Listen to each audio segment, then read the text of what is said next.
Salam, sizinlə mən İnnovativ Təhsil Mərkəzinin İngilis dili müəllimi Ayda Malik.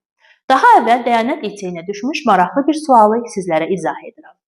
Diqqət etsəniz, burada belə bir nüans vardır. She has got a bag. Bu çox sadə görünür. Cümlədə got var və biz sualı haslə verəcəyik əlbəttə.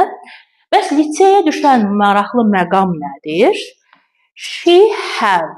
Bir çox şagirdləri çaşdıran bu olmuşdur.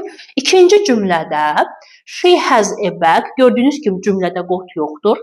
Əgər cümlədə got yoxdursa, biz o cümləyə do və does ilə sual verməliyik. She olduğuna görə təbii ki, does-dan sual verdik və does she have a bag? Unutmayın, əgər cümlədə does varsa, mütləq orada have olmalıdır. Yəni, hətta she olsa belə, she-dən sonra have gəlməlidir. Bir çox şagirdlərimizi təəssüf ki, çaşdıran she, have yanaşı işlənməsi olmuşdur.